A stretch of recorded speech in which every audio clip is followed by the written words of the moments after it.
What is up, everybody? Carnage here, coming to you with another episode of Raid Shadow Legends. And today we will be talking about Norog, a legendary defense champion from the Skinwalkers faction. Now, Norog is a beastly defense champion that just soaks up so much damage. It is unbelievable. Let's start today with going over his skills, and then we will move to artifacts and masteries after that. We'll start with his A1. Attack 1 is Maul.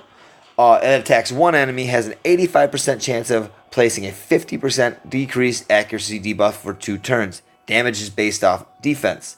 Now, his damage being based off defense is key for this champion because his defense is astronomically high as a base stat, and you can boost that in many different ways, making him that much stronger defensively and on the attack. Now, decreasing accuracy is good on so many different stages because any champions that will be placing debuffs on your team will have a 50% chance less. If you get Norog's accuracy up, he's hitting this almost every single time. Moving on to his attack 2. Ice Pillar. It's an AoE, attacks all enemies, places a block buffs debuff for 2 turns, and damage is also based on defense. Again, damage based off defense, having such a strong defense on Norog benefits him defensively and on the attack. Block buffs, you can't get a debuff that's better than this. If you can get an AoE debuff with high accuracy and high speed, you go first, you place this block buffs on your enemies. They're not going to be able to put any buffs on any of their teams, and that's blocking the unkillable, the block damage, any buff that is just a pain in the butt to go through on PvP or campaign dungeon missions. Block buffs will block that, and having that as an AoE is a awesome thing to have because then all the enemies have the opportunity of getting the block buffs.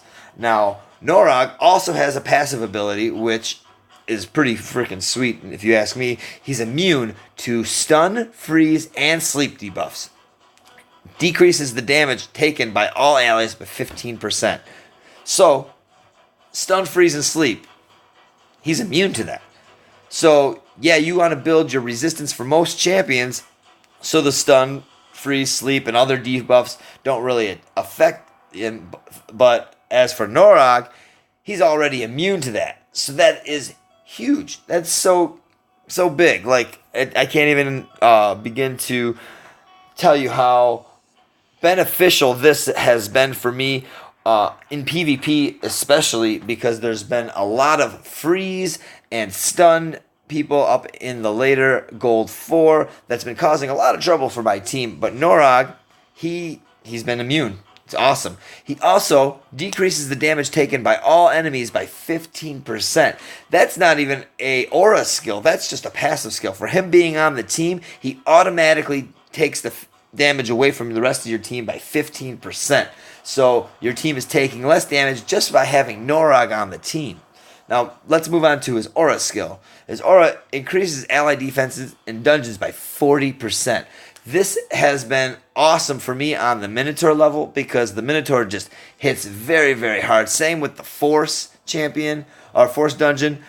They hit very, very hard. He's been a key for the survivability of my team. Now, these skills, they're great. The block debuffs, or block buffs, has been my favorite move out of all the champions that I've gotten so far, and I've got a few, but Norog has definitely been the top contender when it comes to skills, just because of the block buffs. It's been so beneficial to me.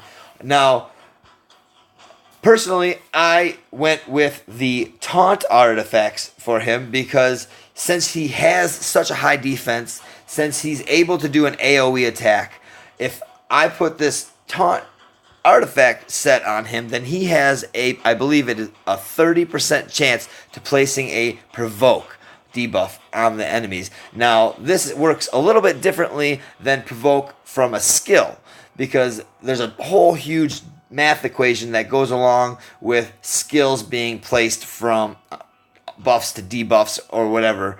But when you have an artifact, that 30% chance, that's it. There's nothing that stops that 30%. It's a regular 30% no matter what resistance or other buffs that the other champions have, that is going to hit 30% of the time every single time. Which 30%, that's awesome, especially if you're going to be placing that AoE attack. He's provoking all the enemies almost all the time. Not to mention, for whatever reason, in PvP, they seem to want to attack Norog to begin with. So him soaking up all that damage, you've placed him with a healer, and he's able to heal himself up real good, really quickly. Now, I was able to be very lucky with my artifacts. I know I have no percentage here, but it's still working towards the defense. I've got his resistance up with the chest plate, and then I also have a 50% defense on the gloves. Now, boosting his defense that much, he's well over 3,000 defense. He's actually, I don't know the exact number, we'll take a quick look at his total stats. His defense is sitting at 3,700 points, just over 3,700 points. So that 3,700 is calculated for his attack and his defense. That's absolutely huge. He eats up so much damage from so many champions that he's always one of the last ones to die, and he's always one of the first ones to make the kill. So overall, I really enjoy Norog. He definitely has a place on my PvP team. He helps out in my Minotaur levels 100% of the time. He's one of my first champions that I was able to fully max on his scrolls. And now what I did with his scrolls is I went defense and support. Attack really didn't really benefit him in a lot of ways, because boosting his attack really doesn't help him, because boosting his defense will essentially be boosting his attack. So that's what I did. I started off with my masteries. I increased his defense by 75%, increased the amount of healing and the value of shield buffs this champion receives by 5%. Always a good thing to have when you have buffing support champions to go with it. Reduces the damage this champion receives from a specific enemy by 0.75 each time taken hit from that enemy. Damage reduction stacks up to 6% for each enemy. With a high defense, the enemies aren't killing him, so they're going to be attacking him over and over and over again, and he's just going to be getting stronger and stronger when it comes to those enemies attacking him. He heals this champion by 10% of their max HP when they kill an enemy target. The cooldown is 1 turn. So, like I said, his defense is so high up there, he's always one of the first ones to be killing people. So that heals hitting him pretty quickly. He also decreases the damage received from an AoE attack by 5%. That 5% has been saving a lot of my champions. I don't think that this champion specifically, it does a lot, but when you have those champions that are nuke teams in PvP, it really does help. He also decreases the damage an ally receives from the first enemy hit in each round by 20%. This champion will receive that damage instead. He's got so much defense, so when the other champions are getting hit, he's taking that damage, and it's not bringing his HP down that much because, he's just rocking that out. His 6-star mastery I went with, plus 200 defense. I'm not sure if I'm going to end up keeping that. I figured he's got such high defense already, let's just keep stacking it on top of each other because he's just an animal.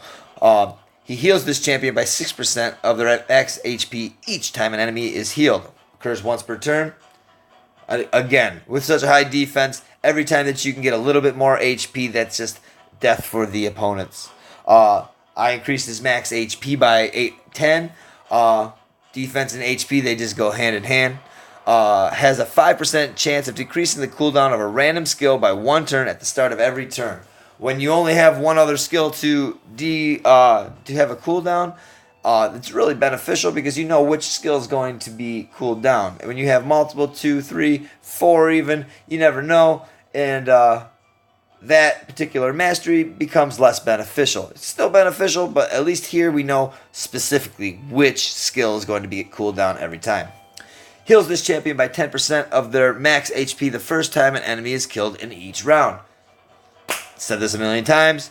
More HP, high defense, better survivability. Increases the set bonuses of basic artifact sets: life, offense, defense, speed, critical rate, critical damage, accuracy, resistance, all by 15%. This increase is multiplicative, not additive. So, that 15%, it would be really nice if you just added that 15 on top. Like if your 10% went to 25% real quick. Not quite. It's actually whatever your percent is times 0.15, and then whatever that percentage is, you would add that on the top of your percentage that you're trying to increase. It also increases the chances of placing any debuff from skills or artifacts by 5%. It will not increase the chances of placing stun, sleep, freeze, or provoke. But if you guys do remember, he has the block buffs and block buffs debuff. And that debuff hits so often, that extra 5% is really, really beneficial to have. Has a 30% chance of increasing the turn meter by 10% when a debuff cast by this champion is removed or expired. So he has the debuff for provoke, he's got the debuff for decreased accuracy, and he's got the debuff for block buffs. So every time one of those comes off of the opponents, the 30% chance of increasing the turn meter by 10, he places so many debuffs, guys. It's absolutely crazy. Like every single turn, he has a debuff that's going and being placed on the enemy team. So his turn meter is constantly getting raised, constantly. Now, he also has a 30% chance to extend the duration of any debuff cast by this champion by 1 turn. It will not extend stun, sleep, freeze, provoke, or bomb debuffs. So he places these block buffs on these enemies, and it's a 2-turn debuff. So when he has this mastery, 30% of the time, it now increases to a 3-turn block buffs. And when you got champions that have counterattack, you have champions that have continuous heal, you got champions that are trying to provoke, or anything such, not provoke because that's a debuff, but any any buff that's being placed on the enemy team is being blocked for an extra turn. And a lot of times in PvP, that is so huge that it could be the end for that opponent's team.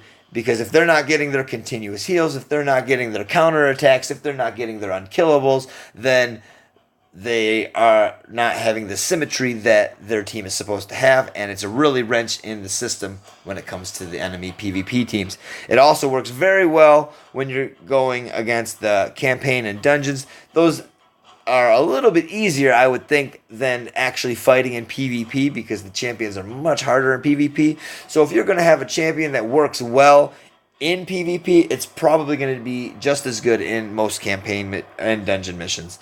Not every champion.